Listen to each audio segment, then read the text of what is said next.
success of an entrepreneur. We've raised the bar. Learn firsthand from successful business owners and create your own path to success. I'm going to show you how great I am. It's time to hit the road to growth with team lead of the Enriquez Group, Realtor Vinny. Hi, you Road Growth listeners. Today I have the founder and chairman of ActionCOACH Business Coaching. You know what? And I have to tell you before I bring this on, I actually do coaching through their platform. So I'm going to try to stay as non-biased as possible. Thank you, Brad, for being here today. Hey, Vinny. Good to be with you, buddy. Good to be here. So a question I always ask, and I know you have, other coaches underneath you. Yet, whenever I have any kind of coach on here, I always ask, what makes you different from other coaches? The very simple way I can answer that is I've been doing this for 30 years come August. So August will be my 30th year of coaching. But the vast majority of what I do every day is buy and sell companies. So I buy companies and I build them. So we're everything, with 17 books now, dozens and dozens of learning courses online. What it comes from is every time I buy a company, every time I do another business, because in this day and age, I not only coach my private clients, but I have 11 companies that I own fully or have a majority share or a large share of. And so I run those two companies, do all my coaching in 2 days a week. So I'm a father of 5, and I'd rather be a dad and a husband than a working bee. So that's the way I've structured my life. So I guess I'm the living, breathing example of what I teach, which is how to build a commercial, profitable enterprise that works without you, to build something that makes money, whether you go there or not. Business. See, I'm not a businessman. I'm an entrepreneur. A businessman runs one business. An entrepreneur owns, and sells multiple companies. And so it's probably different in that perspective, that I do this stuff mostly and I do the other side secondly, type thing. And with ActionCOACH, Vinny, what are we now? Just over 1,100 offices in 83 countries. So I guess the simple answer is I'm the biggest and the number one in the world. So I'm the elephant in the room of business coaching, if you want to put it that way. Well, so part of the time, I guess 3 different sectors, right? Family man, buying and selling businesses, and then coaching. How often does it come about where the people you're coaching, you go, they don't want to keep that business anymore. Maybe I want to buy the business from them. Does that interaction ever come about?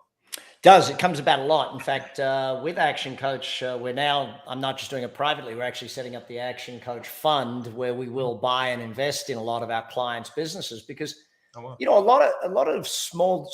One of the biggest things I do is I buy good companies and I globalize them. So, for instance, I was on the board meeting with Urban Clean. That's a company based out of Australia, and commercial cleaning business. So when I bought into that company a few years back, they were doing good in one location. I then made them all across Australia. Now they're opening all across the UK and all across the United States, starting in Texas and moving from there. And so, I globalize companies. And so a lot of the time, Vinny, I find businesses that are our clients that have been working with a coach for a year, 2 years, and they've now got that great basic model. I teach a 6-stage structure to building a business, because I like to give people a recipe.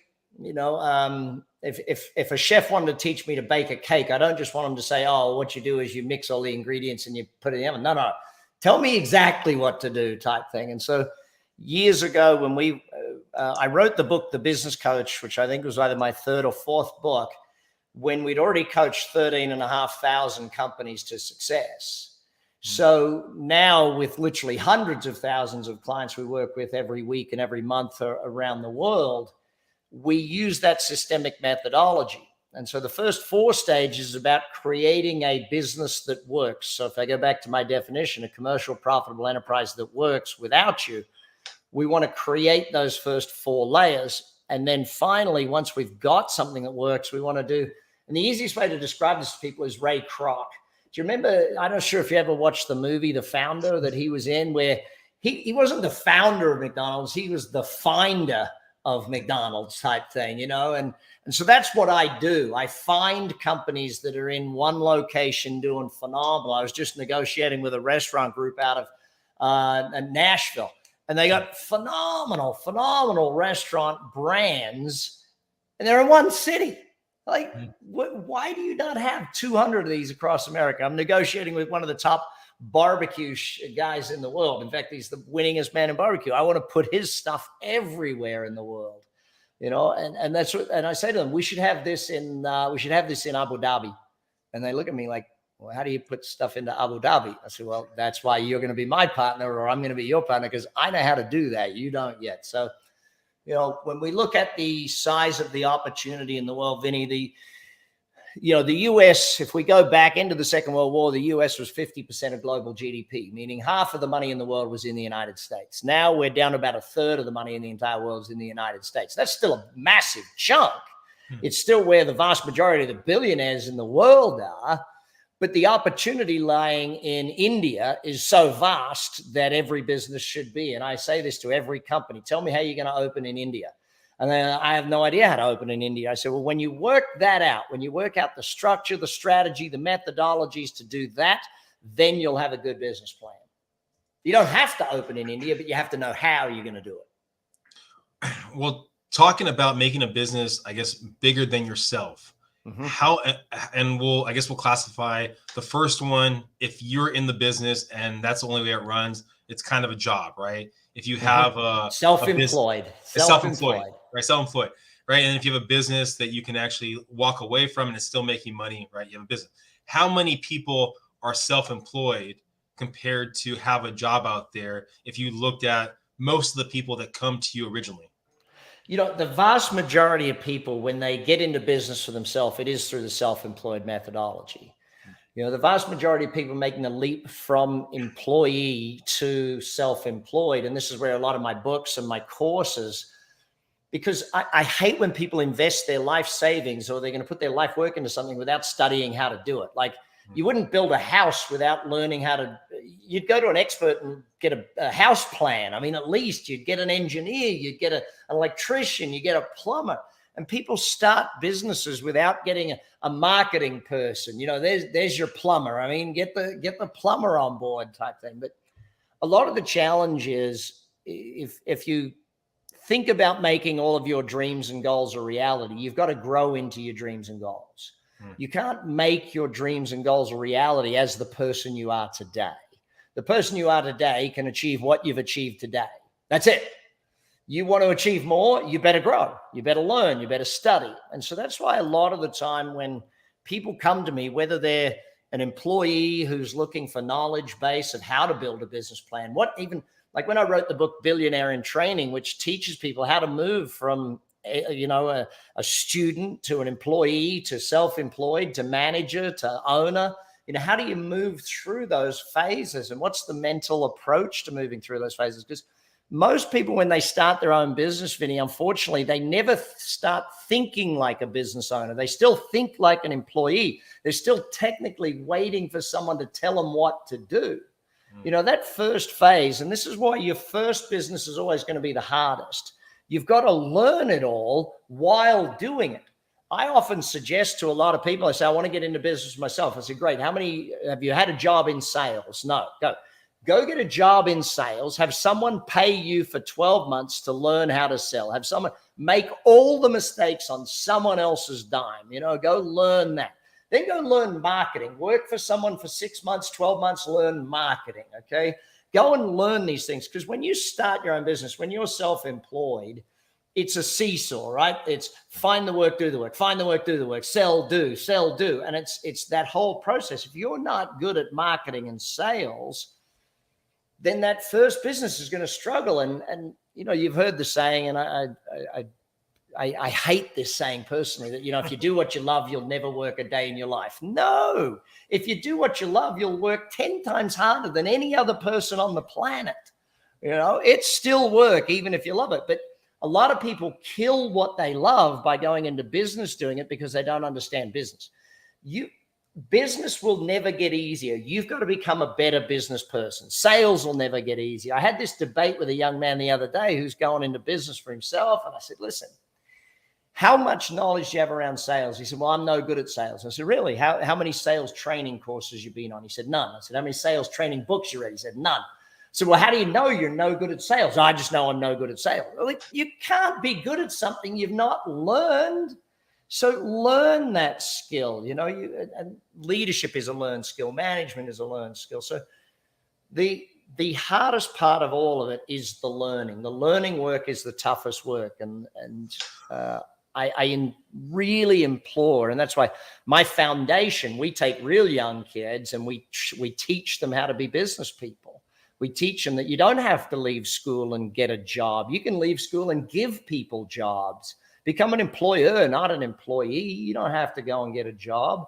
And so by teaching them how to be business people and teaching them the fundamentals and having them build the business plan, it brings joy to me, because that's, I know I'm creating future employers.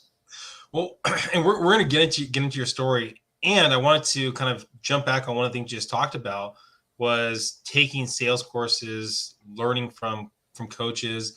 I mean, and you've been in the business for 30 years. So when you first started, I mean, there's coaches out there, and most coaches probably there were no coaches, buddy. When I first started, there was no such thing as a coach. There were I've had consultants. I've had other consultants. I've had other people that see all this gray hair. That's the age thing, all right. Classified them as basically gurus, coaches, wherever 30 years ago. Yet today, you can go on social media, you can go anywhere, and you're going to find someone that's saying that they're a coach guru. And it's probably harder to weed through which course to actually take and actually who to listen to. Yeah. So how do you separate the person? Like if someone's listening right now and they're like, I want to find the right person for me. How do they vet them? How do they make sure that they're actually finding the right coach? First and foremost, the best, I'll go back 2 steps. When I was 16 years of age, I went to an event with Jim Rohn, E. James Rohn. Mr. Rohn is probably best known as one of the greatest philosophers on success in business there ever was. If anyone wants to look it up, Rohn is spelled R-O-H-N. Okay. Now, when I ran down after the event, I was 16. There's about 1,500 people at this event. I ran down after the event, got him to sign my notes. And I said, Mr. Rohn, what's one thing I can do to guarantee my success? And he said, son, it's simple. Read a book a week for the rest of your life. And luckily I was 16, so I wasn't too stupid like most 20-year-olds or 30-year-olds to think I already knew enough, so I started reading a book every week, still do to this day. And I joke though, because Mr. Rohn said, no one can do your reading for you. He didn't know about Audible. So now, someone does my reading for me every single day while I do my workouts and stuff. But where you start is with the books, and yes, there's a lot of people with videos and YouTube channels and all that sort of stuff. What I've found, though, is that if you can put it into a book, you actually have to have thought it through. So it's not as easy with a book to just come up with blah and say it. You've actually got to put real meat on the bones and real knowledge and real thought into it. And I always describe the best books as I'm able to describe them on one page, because if there is a model, if the book teaches me a model, like my book, The Business Coach, teaches you the 6 steps to building a business that works without you type thing. And so it's that model. Now, coming to an actual coach for you, I found when I first started out, I just resonated with certain teachers. I resonated with certain people. Like I'd look at their stuff and go, yeah, that's what I need right now. And whether it was their book or their training course, or there's an age thing, their tape cassette set, all of those sorts of things led me to where I wanted to be. But then ultimately with a great coach, it really is about personality mix, because you're going to be with them for years. And so you have to get along. You have to respect them. You have to have that ability to relate with that person type thing. Their job's to draw out of you the best of you. But I know for us at Action Coach, one of the reasons my coaches succeed around the world is we literally have a methodology that works. And it's a systemic methodology that we've used with, hundreds of thousands of business owners and business people. And so, but personality, getting along. It's one of the highest things needed to find a great coach or a great mentor. Well, you've built this business with multiple coaches, across the United States. But let's rewind. Back to a young Brad. Who was a young Brad? Was he looking to help other people, or was he more focused on building businesses? Who was young Brad? So I go back, 16 years of age, I won the Rotary Youth Leadership Award in my area. And so I liked speaking at the time. I was in the debate club. I was a good student, but not a good student, if that makes sense. I could learn, but I wasn't the best behaved. And when I won that award, they sent me away for a week's training on leadership and how to be successful. And that really changed. And it's one of the reasons I have my foundation now doing that for young people, because it changed the course of my thinking. I decided that I wanted to be in business myself. I decided that, that's what I wanted to do. I wanted to create that. I decided that I was going to go for success and go for wealth and do that. And I don't think I would have ever been introduced to the concept of wealth if it wasn't for that. The concept of actually being rich, the concept of actually creating massive success out there in the world. And it's while it's hard to grasp, that little shift made the difference. So I was in so many different businesses when I was young, and I was always trying something new, always doing something, buying companies, starting companies, doing all sorts of different things, as they call them today, side gigs, side hustles. I had 20 of every dang thing. But where it brought me to was a love of learning. It brought me to that love of learning, and that accidentally brought me to a love of teaching. I was doing so much learning and I met so many good teachers. One of them once said, "Can you come and teach that to us?" And that gentleman's name was Robert Kiyosaki. And he wrote this little book called Rich Dad, Poor Dad that just happens to be the #1 best-selling book of all time in the business genre. So and anyone listening, go find his game too. I don't know the name of the game, but it's actually the game is called Cash Flow. Oh, Cash Flow. There we go. That's Cash Flow. And so when Robert and his partner who wrote the book with him, Sharon Lecter, when they introduced me to teaching, I just fell in love with it. And, I love doing it. And that's why every day and every week, I allocate time to teaching as many people as I can. And, with your team and everyone that you're educating out there in the market, I just love helping add value to everybody that I can. So building the businesses and kind of growing the business, as you said, kind of side hustle, you were leveraging, I would assume, basically other individuals and kind of growing that. What was the difference, or was there a difference leveraging, I guess, a business for the consumer compared to leveraging coaching in your kind of words? It seems similar, but yeah, look, the thing is, they're all very much the same. They're all very much the same. You've got to systematize, document, create methodologies of doing things. Like, in coaching, I have to create a methodology of teaching someone sales, whereas in a burger business, I got to create a methodology to teach someone how to make a burger and fries. So it's a similar process. When I first started out, though, Vinny, one of the things, I wore it as a badge of honor. I was like, I thought hustle and grind was smart. I thought, the harder I worked, the better it was. And what I found was that ultimately the hustle and grind just covered up all of the problems in my business. The fact that I was willing to work 16-hour days, 6-7 days a week, just covered up that, hey, my marketing isn't that good. It covered up the fact that my team weren't doing a good job of delivery because I had to go in and do it on weekends and I had to fix things and all that. So, what I learned over the years is that my goal is to build that business that works without me. That's my job, to finish the business. Because here's the thing that most young people going into business don't understand. Your job is to build something you can sell. Your job is to build something that is a saleable asset, because one day you won't want to do that business anymore. One day you'll get sick of your business. I remember 10 years into ActionCOACH, literally one of my, he was my chief sales officer at the time. we were at an event in Arizona, and I was with all of my franchise partners, and he walked up to me at one event and he said, I think it's time for you to take a break. I said, yeah, I'm going to head up to the hotel room and take a break. He said, no. You don't like this business anymore. I can tell you're just done. You're burned out. And I said, yeah, I am. He said, good, take a break. Make me CEO. I'll run the company.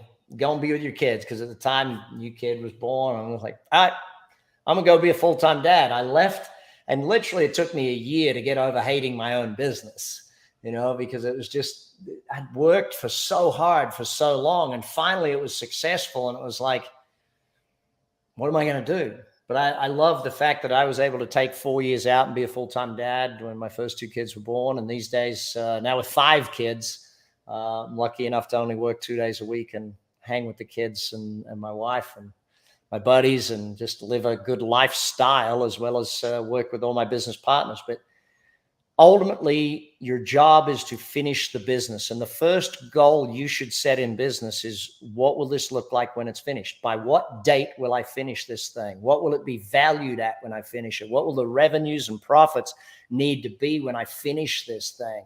And by finished, I mean it runs without you. A management team runs that business, because it's not worth much if you're just selling a job. If you're selling your business to someone else and they have to turn up every day, you're not going to get much for it. But if you sell that business to an investor, they'll pay you big money for that business. You talked about it when you were 16. Mm-hmm. You took the advice, Robert, and then you brought up the idea that later on in life, your employee basically told you to walk away. Was there, and so it's very open to hearing criticism and hearing advice, knowing, like you said, that you don't know everything. I don't know about very open, definitely open. Open. But was there a time when you're having success in your 20s where your head was getting bigger and maybe you were less open to hearing advice from other people? Oh, 100%.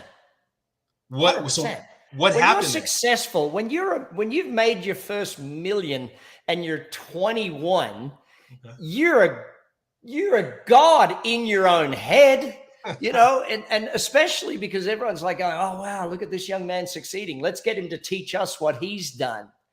Yeah. And then of course I took on a business partner who decided they liked my money more than I did. And so that all disappeared. And I had to move back in with my parents. Talk about a humbling experience. Moving back into your childhood bedroom.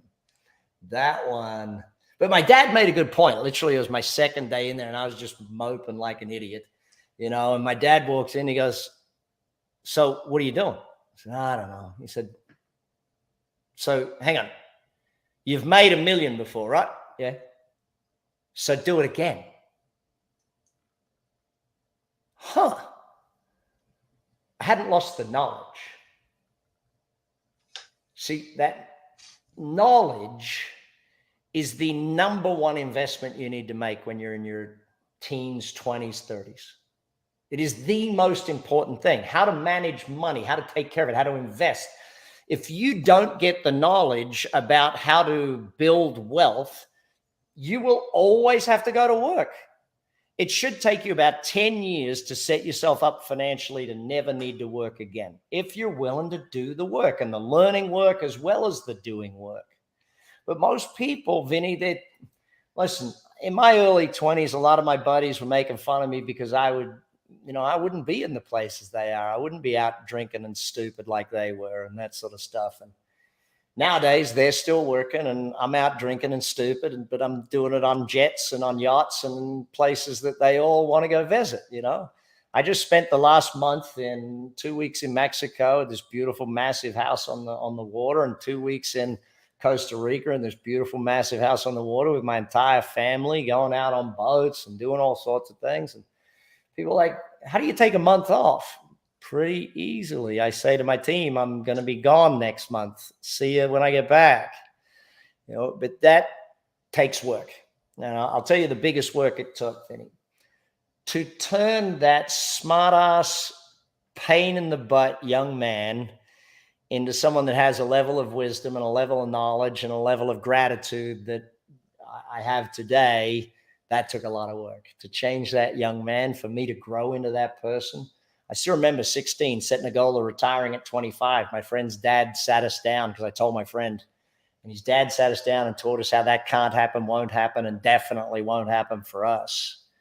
And I still remember every day buying a new car. As I got richer and richer, I'd buy new cars and I'd drive around to his house and honk the horn and wave.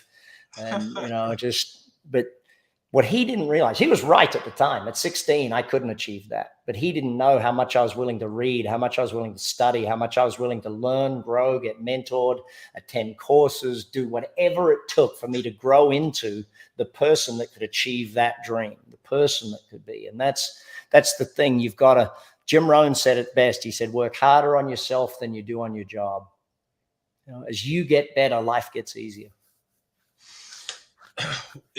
Jumping back again and to how you lost that $1 million from your partner. What did you pick up? What did you learn from bringing on other partners in the future, and what not to do? It was a very simple thing, buddy. We didn't have real financial controls in the company. We were making money hand over fist. We didn't. So had to actually grow up and be an adult business person and actually, run the business properly, bring in a proper CFO and bring in, I guess probably, the best lesson from that is you don't build your business, your people do.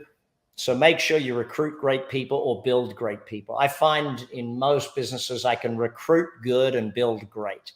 I spend a lot of time and energy building the human beings in my organizations. As I build them, they build it. I don't have enough time, energy, or effort to build my company by myself. I got to build people.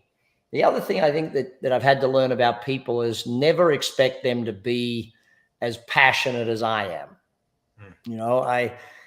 I burned a lot of people out early in my business career. I burned a lot of good employees out because they wouldn't work as hard as I would, or they didn't see it the way I did. And look, I'm the owner.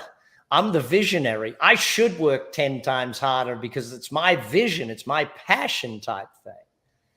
But ultimately, build a great team and they'll build a great company. You want them to do it, then you got to build them. You got to invest time, energy, and money in them. You got to coach them. You got to mentor them. You got to put them into training courses. You got to help them with reading and studying. I was talking with one of my students the other day, and John's gone on to become extraordinarily successful businessman. And one of his team members who, when she started with him, he bought that company. It had like 5 employees. And she was one of the first 5 in that company. Now she runs a team of 120. She has multiple investment properties. She's doing phenomenally well. And the pride in John that his employees are more successful today than he was when he first started the company is a real good thing. You know what I mean? If you build your people, they build it for you. So keep building your people, including yourself. You expanded, you've grown. Your company, your business. It seems you've moved a lot away from that 16-year-old person. Where do you see yourself in the next 5 years of expanding? Is it another business, more businesses, coaching, other countries? What are your plans? Yeah, look, Action Coach, we're in 83 countries. We want to be in 120 because McDonald's was in 119. So we want to beat that. So we're still on an expansion trail there. There will be more businesses. It's rare. I've just been in the middle of negotiating the purchase of another company in the last month or 2. So that'll happen. We still do a lot in real estate. Literally just sold another building just there prior to getting on the call, signed the DocuSign, goodbye, next business, next building, we'll roll that into something else. So, I'll continue to do that because there's 2 phases to money, make it and manage it.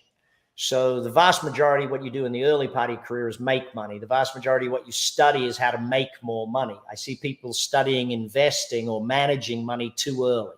They're only making $100,000 a year and they start studying investing. That's just dumb. Until you're making $250,000, $500,000, $1 million a year, stop studying how to manage it or invest it and just keep working on getting yourself better at making money so that you're making an excess and then invest the excess type thing. Now, you always want to be investing from day one because the habit of investing is more important than the amount. I teach that to my kids and say, listen, I want you to go to the bank every week and invest your money. The twins are 8 now. The baby's still 4. The older girls are 19 and 20. So they've had years of this sort of thing, of this training. But, and then the other half is that managed side of it. So once you've made a bunch, you got to manage that. And so with real estate, with stock market, with other businesses, it's a permanent job managing that money. And ultimately you want to live off of managing your money, not working for money. Ultimately it's money making money that should be taking care of you, not you making money that should be taking care of you. I tell people very clearly, the money you make is not yours to spend. The money you make is yours to invest. The money you make is yours to invest. Now, some of it you got to invest in life, paying the bills and a house and, food and stuff like that. And some of it you got to invest in your future, knowledge, books, cassettes, whatever it is. But if you build, it'll take care of you in the long term. I always looked at Buckminster Fuller taught me wealth one time with a simple statement. Now, I never got to meet the man personally. But I got to watch his videos and read his books. And he said, I define wealth as the number of days forward you can live at your current lifestyle without working again. So if you stop working today, how many days forward can you live? And for the average citizen, let's be very blunt, that's a negative number. Their credit card bills are greater than their current bank balance. And if they stopped working tomorrow, they would be done. You know what I mean? And what we always aim to do is to create an infinite wealth, meaning that if I stop working tomorrow, we would always have more money than we need. And so I'm lucky enough to have achieved that through business, through investing and stuff like that, that allows me to be in that position where I get to teach, where I get to spend a lot of time. 38 times a year, I travel somewhere in the world and go teach this stuff. And now I make it a lot of fun. Next week I'm going to Florida to teach it. And I just happen to take the kids and family and go to Disney for a week while I go and teach. So then I'm going to Hawaii to teach. And it's my wife's birthday the following week. So we'll stay and spend a week having fun in Hawaii type thing. But I guess I'm lucky enough, Vinny, that I was willing to do the learning as a young man and willing to do the implementation and therefore end up here in my early 50s.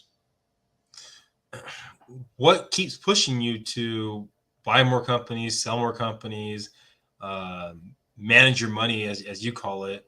Because it would seem like three things. Okay, yeah. I'll tell you the 3 things. Number 1, boredom. I tried to be fully retired a couple of times in my life, and it's boring.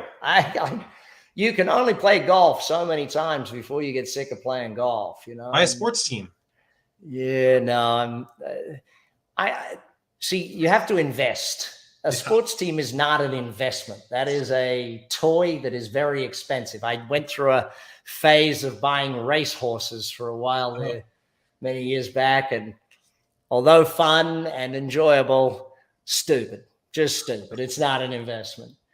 The second thing that keeps me going is my family. I have an example to set. I can't, I want to be an example to my kids. I want to keep teaching them how to invest. And so as we do investments, I share with them the strategy and what we're doing and educate them as to what's happening and what's next. And my second eldest daughter keeps bringing me proposals of things to invest in, and she's getting closer. There'll be one at some point in time that we say, yep, that's a good one. Let's go with that. And so being an example is the other thing. The third thing is it keeps me sharp.